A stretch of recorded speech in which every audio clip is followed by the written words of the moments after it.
Hello, my name is Nay.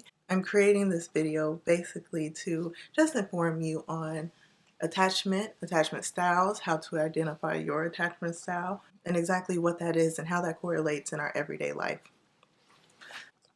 Attachment is the way that we form emotional bonds and how we regulate our own emotions in close relationships that we have with others.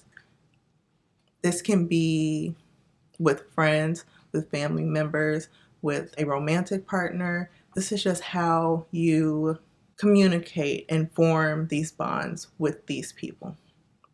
So attachment is one of the most important aspects of social development during infancy. Depending on how your parents or your caregiver treated you as a child, this kind of sets your attachment style and how you form close relationships in your adulthood and so on. Attachment style starts to develop from about 3 months until you're about 5 years old. However, your attachment style can change over time. So your first attachment is basically that emotional bond that a child develops between a particular special person, aka your parents or your caregiver or someone close near, secondary parents, grandparents. This is when you first learn attachment. So a lot of people who have had rough childhoods, you may have an unhealthy attachment style. I'm just going to get into the nitty-gritty of it. There are 4 laws. What we're not going to do is judge these nails, okay? #quarantine life. Just listen to the message. Attachment styles. There is secure attachment. There is anxious preoccupied, also known as ambivalent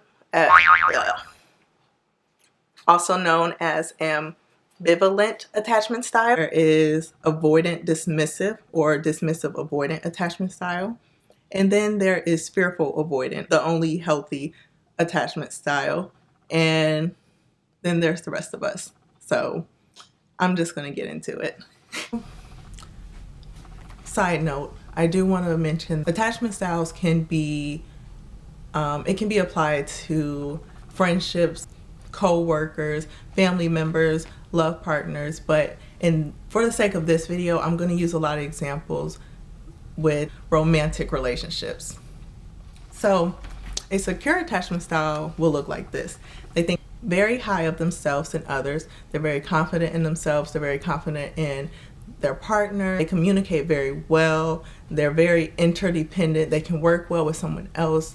And they kind of have this sense of shared responsibility. They're very cooperative in relationships. They're very secure and trusting, comfortable with intimacy and closeness. They don't have a problem with people getting close to them and trusting other people. They don't have a problem with people depending on them or with them depending on others. That is what a secure attachment would look like. To identify this, I would ask questions like, are you comfortable with other people depending on you? Are you able to go to someone else for comfort? Are you not worried about someone leaving you? Are you okay with being alone and not anxious about someone else leaving you? Do you find it easy to discuss conflict? Do you find it easy to discuss your emotions and your feelings and how you feel with your partner? Do you find it easy to get close to other people? If you answered yes for majority of those, congratulations, you have a secure attachment.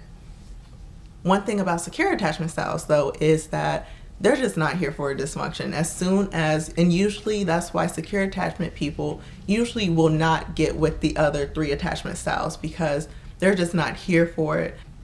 A key word that you can associate with a secure attachment style is connected.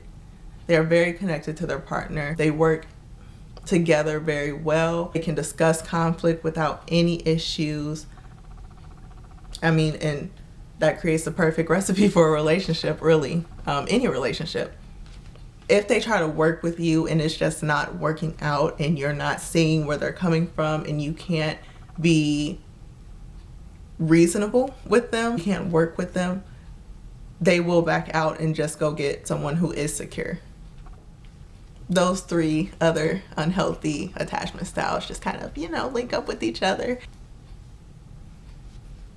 Also, another side note, if you have one of the three unhealthy attachment styles, you can actually train yourself to become more secure and have a secure attachment style.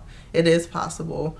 Just because your caregivers treated you a certain way to where you do have an unhealthy attachment style does not mean you are doomed for life, you are set. No, you can actually train yourself to have a secure attachment style. So the first unhealthy attachment style is anxious preoccupied, also known as ambivalent. These people have a low sense of self, but they think very highly of others. So this will look like someone who puts their partners on a pedestal. These people can come off as clingy because they crave for that emotional connection. It's like emotional hunger. They want to be close to their partner. They want a strong bond with their partner. They are kind of dependent on their partner for their own sense of self. So a lot of these people, they feel very anxious and have a lot of anxiety in a relationship. They also preoccupy themselves with relationships. So they feel very anxious. They're very worried, like, oh, is my partner going to leave me? Are they going to do this? And when they have that feeling, the only way that can calm them down or bring them back down is to be constantly reassured.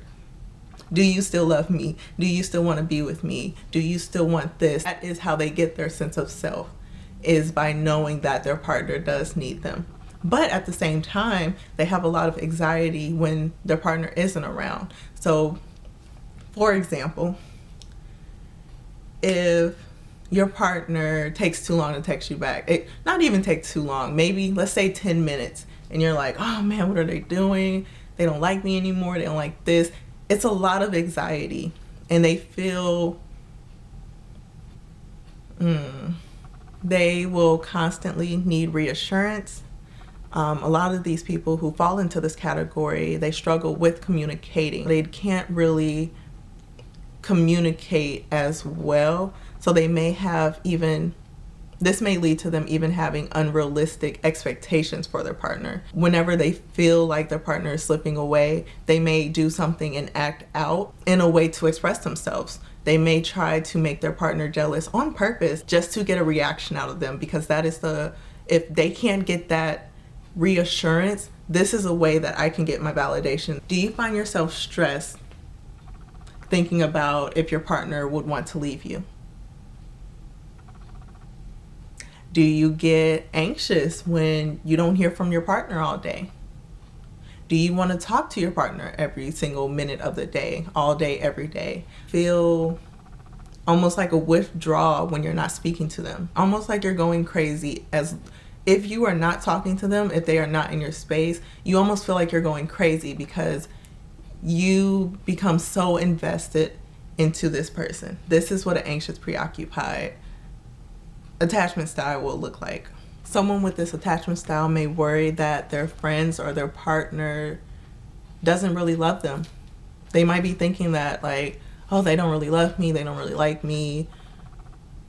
What's going on? What's wrong with them today? Why haven't I spoke to them in like an hour? Do you take things too personal? Sometimes people with this attachment style may take things very personal. So for example, if they haven't talked to their partner in a couple hours, they might take it personal, like, oh, they don't like me anymore, instead of maybe rationalizing it like, oh, well, maybe they're asleep. Maybe they're busy, maybe they're doing something. And all that just comes from a low self-esteem. So they feel like the problem is always them. Do you start conflict? If you feel like your partner is starting to pull away, do you just start a fight or start some type of conflict to kind of bring them back in? It's like a way of asking for attention. So think about a child who doesn't really get a lot of attention. They may act out and do bad behavior because I'm for sure going to get attention in this way. It's kind of the same way. They come off very clingy. They always want to be around that person. The two things that secure attachment and anxious preoccupied have in common is that they both have low avoidance and also a high sense of others.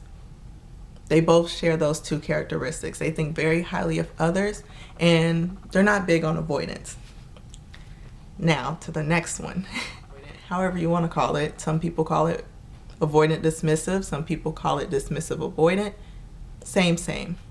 These people have a very high sense of self, and they think lowly of others. They don't trust other people easily at all. Very independent. They like to be alone. They like to work by themselves. They feel kind of smothered in a relationship. They don't like to get too close. They prefer independence over intimacy and closeness. And this comes from their lack of trust in others. These people kind of put up walls. They kind of keep people away, kind of within arm's length. They don't feel comfortable talking about their emotions with their partner. Whenever there's a conflict or anything kind of gets too deep, they kind of just back away. They try to avoid the conversation altogether, or they'll distance themselves. It's mainly because they just don't trust other people. They trust themselves.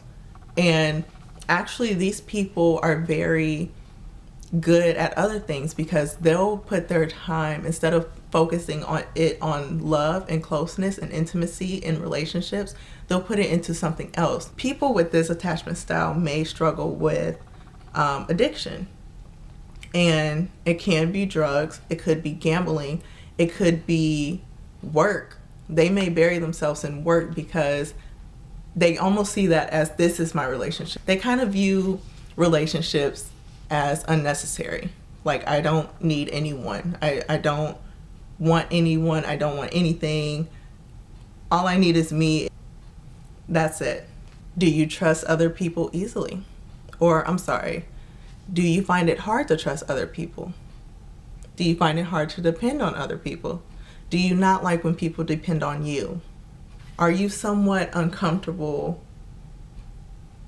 being close with other people?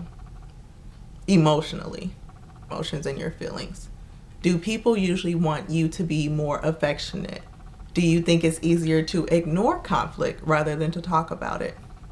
If you answered yes to majority of these questions, you are probably dismissive avoidant. The main word you can associate with dismissive avoidant is distance. Like, they come off very distant. Like I said before, they can come off very cold-hearted. This is just how they come off. Deep down inside, they really do want closeness. They may actually want someone that they can trust, but this is just their standards that they put up for themselves. They don't trust other people. And this can come from childhood. Maybe the parent dismissed their emotions a lot whenever they did try to talk about their own emotions. So they've kind of learned to just not share it. They kind of act like it's not there. They don't like conflict. They don't like confrontation. They value independence over actual intimacy. So a lot of people in this category will do certain things to stay distant from their partner. Like, for example, they may not talk about their feelings. They may withhold from sex. They kind of have a delayed response whenever someone is trying to share their emotions and their feelings with them. You can also think of them as like the emotionally unavailable. You might be pouring your heart out to them and they're just kind of like,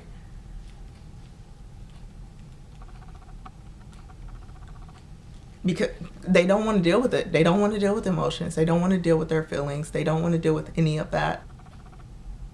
So they do come off pretty cold-hearted. And I would know this one very well.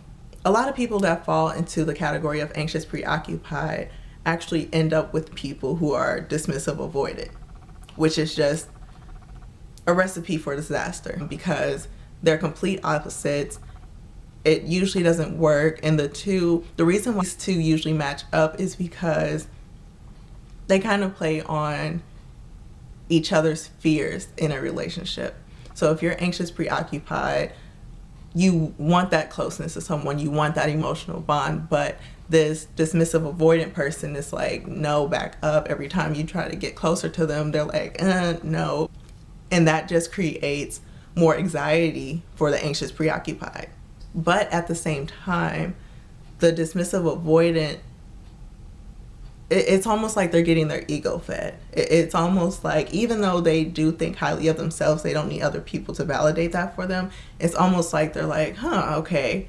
But then they kind of start to feel smothered, so they're pushing this person away even more, which the anxious preoccupied, they're going to try and push even further to get closer to them. It almost gives them something to work for, right? It's like, you don't just want the easiest thing. You want to work for it. You want to change someone. So that's why these people usually get together. It's not the best relationship. It's a recipe for disaster. And it's almost like the anxious preoccupied, because they have that emotional hunger, they'll tend to act out a little more to get the dismissive avoidant to pay more attention to them, which in return kind of makes the dismissive avoidant just kind of back up even more. It's just a mess. It's a big old mess. I'm sure you know, if not yourself, someone who was in this type of situation, and it just wasn't the best. The last attachment style is fearful avoidant, also known as disorganized or disoriented. So this attachment style can be confusing because it's basically anxious preoccupied and dismissive avoidant combined together. People with a fearful avoidant attachment style have a lot of internal conflict because they want closeness and they do want intimacy, but at the same time they kind of keep it away, if that makes sense. They're a bit more dependent in relationships than, say, a dismissive avoidant. They also have a fear of intimacy, like dismissive avoidant. It's almost like they fear rejection. They fear getting hurt is more so what it is. So maybe they've been in a relationship before, things were all good. They like the idea of being in love, but they know what can come with it, maybe, possibly. They know the downfall of how that can turn out. So they're kind of scared of that. So they keep people at arm's length.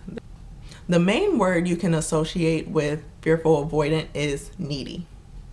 Okay? Because they'll be like, come here. No, get away from me. Like they kind of go back and forth because they have this internal conflict. They can be very unpredictable and just disorganized. They're kind of all over the place. They're like, no, I love you, come love me. The next second they might be like, no, get away from me. These people genuinely have walls up, really have walls up. And it's hard for them to tear them down because they know what can come with it if they let all their walls down. Does that make sense? I hope this makes sense, because this one can be very confusing. It's basically anxious preoccupied and dismissive avoidant in one. They have some characteristics of both of those because they do want that intimacy and that closeness with someone, but at the same time, they don't want it.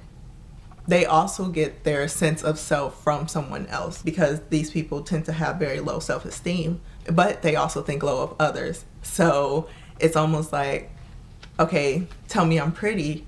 Then if you tell them, if they get that validation, it's almost like, but do I really trust you? It's really, it's kind of like back and forth. They have a lot of internal conflict. And yeah, they can kind of be all over the place, aka why they're called disorganized. Questions I would ask someone about if you have a fearful avoidant attachment is, do you want emotional closeness? But do you also find it hard to trust someone and to depend on somebody? Do you have a fear of getting hurt? Do you frequently suppress and deny your own feelings and your own emotions? Do you not trust them easily? Do you want to trust them? Do you want to be close to someone? But do you find it hard to get close to someone? If you answered yes to any of those, you are probably fearful avoidant. Maybe when I was explaining all of these, you might say, that sounds like me. Oh wait, no, this one sounds like me. That one sounds like me. It is possible that you may have majority characteristics of one, but also have little characteristics of another one. It's possible. So for example, I am pretty much dismissive avoidant.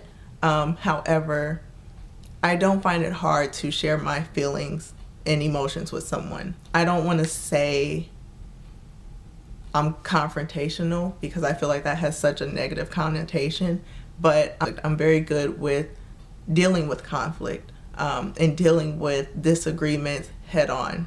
Explaining my feelings to someone and also hearing their feelings as well and coming to a common ground. I'm very good with that. So even though I have majority dismissive avoidant tendencies, I also have some secure attachment characteristics, and that's mainly because I've trained myself to do so. So 2 things that avoidant dismissive and also fearful avoidant have in common is that they don't trust others easily. They don't think highly of others. One thing that dismissive avoidant and also fearful avoidant have in common is that obviously they have a high avoidance of other people because they think lowly of others. They don't trust others that easy. However, anxious preoccupied and fearful avoidant, what they have in common is that they have a low sense of themselves. They don't think that highly of themselves. They're not very confident in themselves. Very high anxiety with those 2. However, with secure attachment and avoidant dismissive or dismissive avoidant, I know I keep interchanging those. They think very highly of themselves and there's very low anxiety. So I hope that this was helpful in helping you identify your attachment style. Maybe you know someone, or you can look back on past relationships and say, okay, that's why. Maybe I think this person I was with was this attachment style. So I hope this helped you guys. By the way, I am not a licensed psychologist. I am not a licensed therapist or counselor. I have my bachelor's in psychology and a minor in biology. So these type of things are very interesting to me. I love learning about people and how we are, how we develop these things. And I can explain in depth in another video how to actually become more secure, ways you can actually become secure if you are one of these other attachment styles. I can also go into depth how this attachment style actually develops in childhood. Thank you for watching. Give me a thumbs up if you liked it, if you want to see more content like this, and I'll see you in the next one.